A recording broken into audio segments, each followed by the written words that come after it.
পয়গম্বর দাউদ নবীকে এমন কণ্ঠ দিলেন, তিনি সপ্তাহে একদিন শনিবার করে জাবুর কিতাব তিনি তিলাওয়াত করতেন। আল্লাহর কসম গো, ওই তিলাওয়াতে অংশগ্রহণ করার জন্য সারা সপ্তাহে ব্যস্ত হতো।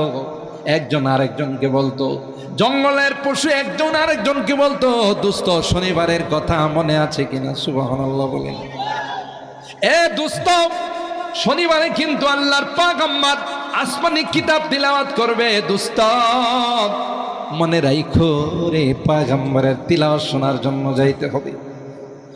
পাখিরা একজন আরেকজনকে বলতো, দোস্ত শনিবারে কিন্তু পয়গম্বর তিলাওয়াত করবে। এর মাছগুলো একজন আরেকজনকে বলতো, দোস্ত তিলাওয়াত হবে শনিবারে, আমাকে কিন্তু নিয়ে যায়, ওই তিলাওয়াত মিস করলে কিন্তু অনেক কিছু হারাই ফেলাইব। হযরতে দাউদ পয়গম্বর আসমানি কিতাব তিলাওয়াত করতেন। আল্লাহর কসম, ওনার তিলাওয়াত শুনে নদীর মাছগুলো লাফাইতে থাকতো, খুশি এবং আনন্দে মাতোয়ারা হয়ে যেত। সুবহানাল্লাহ। আকাশের পাখিগুলো তাদের পরগুলো নাড়া দিয়ে সমর্থন জানাইতো। জঙ্গলের হিংস্র জানোয়ারগুলো মাথা নিচু করে পয়গম্বরের তিলাওয়াত শোনার জন্য বসে যাইত। সুবহানাল্লাহ। এবার জামানার বড় বড় শিল্পীরা একজন আরেকজনকে কয়, জীবনে কত গান গাইলাম, কত ডঙ্গে গান গাইলাম, বাজনা বাজাইলাম, আজ পর্যন্ত বাড়ির মুরগিটা পর্যন্ত কোনো লাফালাফি করল না, কথা কয় না। বিড়ালটা লাভ দিল না। আরে বেটা কি পড়ে রে, তার কণ্ঠের মধ্যে কি জাদু! সুবহানাল্লাহ বলেন। তার তেলাওয়াত শোনার জন্য জঙ্গলের হিংস্র জানোয়াররা জমা হয়ে যায়, আকাশের পাখিরা জমা হয়ে যায়, নদীর মাছগুলো জমা হয়ে যায়। এটা কোনো কণ্ঠ নয়, এটা আল্লাহ প্রদত্ত মুজিজা। সারেন্ডার নতি স্বীকার করলো যে না, এটা কোনো মানব প্রদত্ত কণ্ঠ নয়, এটা আসমানি কিতাব, আল্লাহ প্রদত্ত মুজিজা। সুবহানাল্লাহ। হযরত সুলাইমানকে আল্লাহ পাক এত কিছু দিয়েছিলেন, এত বড় বাদশা ছিলেন, সারা পৃথিবীর রাজত্ব সুলাইমান পয়গম্বরের হাতে ছিল। আর ভাইরা, আল্লাহ পাক রব্বুল আলামিন সূরাতুন নামলের মধ্যে বলেন, ওয়ালাকাদ আতাইনা দাউদা ওয়া সুলাইমানা ইলমা। আমি দাউদ পয়গম্বর এবং সুলাইমান পয়গম্বরকে কিছুই দেই না। এত কিছু দেওয়ার পর আল্লাহ বলেন কিছুই দেই না, তাদেরকে যা দিয়েছি সেটা আর কিছুই না, সেটা হলো আসমানি কিতাবের ইলম, ইলমে ওহী। সুবহানাল্লাহ। এ মুসলমান, আল্লাহ পাক রব্বুল আলামিন সর্বকালের সর্বযুগের সর্বশ্রেষ্ঠ মহামানব, আখায়ে নামদার, তাজদারে মদিনা, হযরতে মুহাম্মদুর রাসূলুল্লাহ সাল্লাল্লাহু আলাইহি ওয়াসাল্লামকে আল্লাহ পাক রব্বুল আলামিন কোরআনে কারীম দিয়েছেন। এবং কোরআনের মাধ্যমে আল্লাহ পাক রব্বুল আলামিন আল্লাহর হাবিব সরকারে দু আলম হযরতে মুহাম্মদুর রাসূলুল্লাহকে ডাক দেয়া কয়, পয়গম্বর সবচাইতে দামি কিতাবটা আমি আপনাকে দিলাম। মক্কার পণ্ডিতেরা কয়, মুহাম্মদ বুধ রাত্রে বানায়, দিনের বেলা হলে আমাদেরকে বলে আল্লাহ প্রদত্ত কোরআন। না না, এটা আল্লাহ প্রদত্ত কালাম নয়, এটা মুহাম্মদের বানানো কালাম। আল্লাহ পাক তখন বললেন, যদি তাই হয়, তোমরাও তো বড় পণ্ডিত, তোমরাও সাহিত্যিক, তোমরা কোরআনের মতো একখানা কোরআন বানায়া পেশ করো। হাজার চেষ্টা করেও পারে না। আগে আল্লাহ বলেন তাইলে 10টা সূরা, তাও পারে নাই।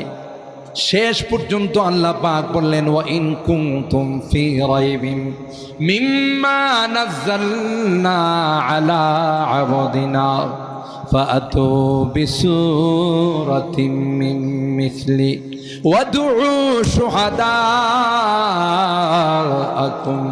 মিন দুনিল্লাহি ইন কুনতুম সাদিকিন।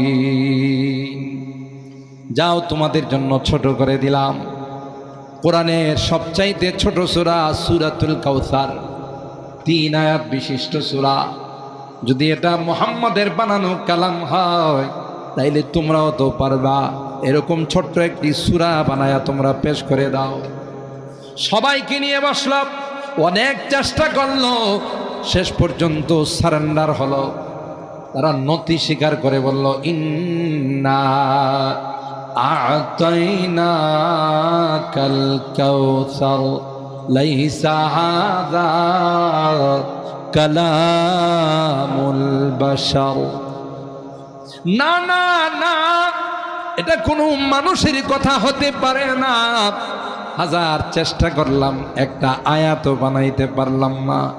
লাইসা হাযা কালামুল বাশার, এটা মানুষের কথা নয়, এটা আসমানের মালিক আল্লাহর কালাম।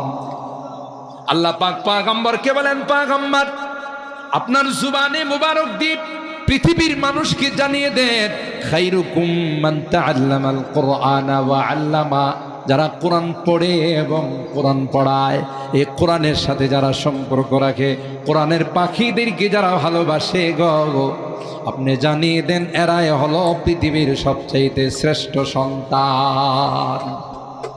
খায়রুকুম মান তাআল্লামাল কুরআনা ওয়া আল্লামা, পৃথিবীর কোনো নামি দামি ভার্সিটিতে যারা লেখাপড়া করে তাদেরকে বলা হয় নাই শ্রেষ্ঠ সন্তান। কোরআন যারা পড়ে এবং পড়ায়, আল্লাহ বলেন এরাই হলো পৃথিবীর সবচাইতে শ্রেষ্ঠ সন্তান। আর আমরা তার বাস্তবতাও দেখি, যেটা আমাদের সামনে মিডিয়ার সাহায্যে আজকে হাফেজ তাকরিমের মতো হাফেজ, হাফেজ আবু রাহাতের মতো হাফেজ, যেই হাফেজগুলো কচি কাঁচা বাচ্চা, এখনো বালেগ হয় না, বিশ্বকে তাক লাগায়া 111টি রাষ্ট্রকে পিছনে ফেলে আমার এই প্রিয় মাতৃভূমি বাংলাদেশের সম্মানকে উজ্জ্বল করে লাল সবুজের পতাকাকে সারা বিশ্বের মধ্যে উড্ডীন করেছে। কথা বলুন ঠিক কেনা? কিসের মাধ্যমে? জোরে বলো।